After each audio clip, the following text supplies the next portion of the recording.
E buongiorno, buongiorno a tutti e tutte e bentornati sul mio canale. Allora, oggi un argomento gustosissimo, parliamo di biscotti, biscotti, eccoli qua. Biscotti, ma questa volta sono dei biscotti leggeri, dietetici e gustosi. Quindi biscotti per tutti, grandi e piccoli, da poter mangiare in tranquillità senza pensare oddio mi ingrasso. E quindi a questo punto vi saluto, vi ringrazio e come sempre vi ricordo di mettermi un bel like, un bel pollice all'insù ed iscrivetevi. Vi lascio a questo video. Per realizzare biscotti leggeri, dietetici ma gustosi, cosa ci serve? Pochissime cose anche semplici da trovare. Quali sono? Eccole qua.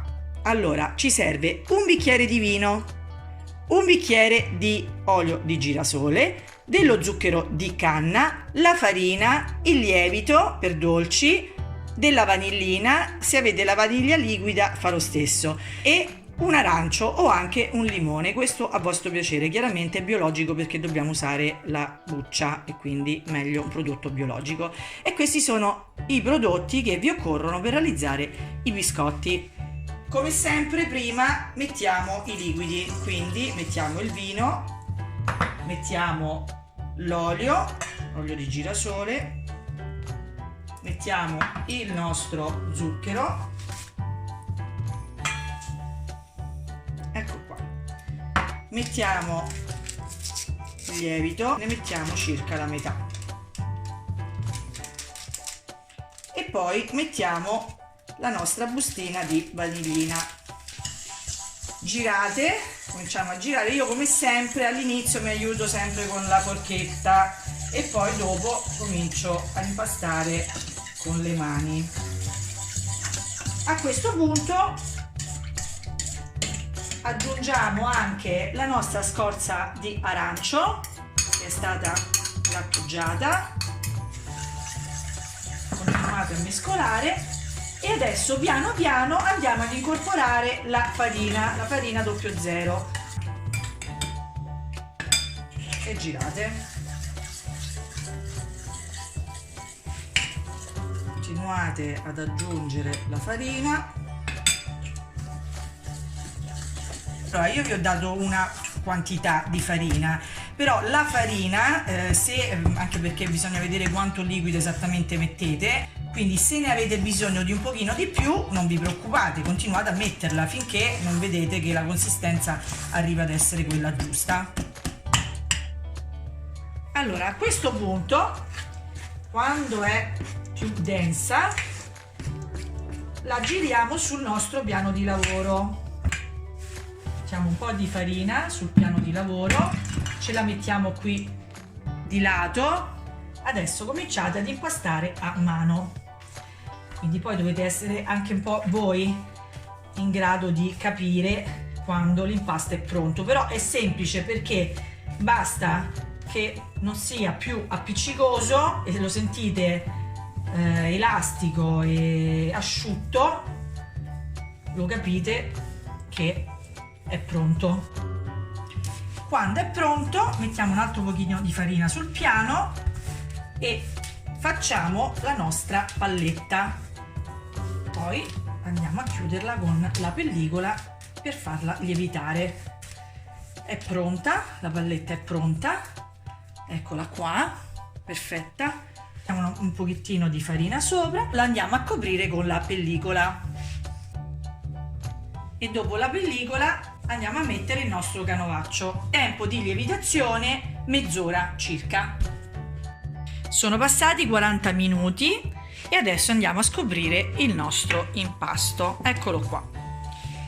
A questo punto cosa facciamo? Dividiamo l'impasto in 4 parti e poi lo stendiamo con l'aiuto del nostro mattarello. Dopo aver tagliato in 4, prendiamo le nostre parti e le mettiamo così, in maniera tale che possiamo cominciare a lavorarne una per volta. Prendiamo la nostra farina, la mettiamo sul piano di lavoro e piano piano, una per volta, cominciamo a stendere con il mattarello. Allora andiamo a stendere con il nostro mattarello. Considerate che l'altezza deve essere circa 3 mm, in maniera tale che poi i biscotti, un pochino lievitando durante la cottura, non siano né troppo bassi né troppo alti. Dopo aver steso con il mattarello, mettiamo un po' di farina sulla nostra pasta, prendiamo le nostre formine, in questo caso ho scelto un cuore, un fiore e una stella, e andiamo a fare pressione sulla pasta. La pasta di scarto si rimpasta e si riutilizza. Dopo che abbiamo fatto le nostre formine, li prendiamo e li mettiamo sulla nostra teglia coperta di carta forno. Prima di metterle però in teglia, cosa facciamo? Andiamo a passarle nello zucchero e poi le mettiamo nella nostra teglia e continuiamo così. Una volta che avete terminato di fare tutte le formine e averle ripassate anche nello zucchero di canna, accendiamo il forno. Sempre prima lo preriscaldiamo almeno di una decina di minuti a 180 forno ventilato. Considerate che con la quantità dell'impasto che abbiamo realizzato otteniamo dalle 3 alle 4 teglie di biscotti, anche perché comunque ricordatevi sempre che ogni biscotto bisogna distanziarlo perché in fase di cottura un pochino cresce e quindi non dobbiamo metterli troppo attaccati. Mettiamo in forno a 180 gradi per circa 15 minuti, forno ventilato. Inforniamo. Allora, siamo arrivati, 15 minuti, tiriamo fuori i nostri biscotti. Eccoli qua, meravigliosi, pronti. Adesso aspettiamo un attimo che si raffreddino e poi sono pronti per essere mangiati. Allora, anche questa volta siamo arrivati alla fine di questo video, spero che vi sia piaciuto, vi ringrazio come sempre di avermi seguita e noi ci vediamo al prossimo video. Ciao!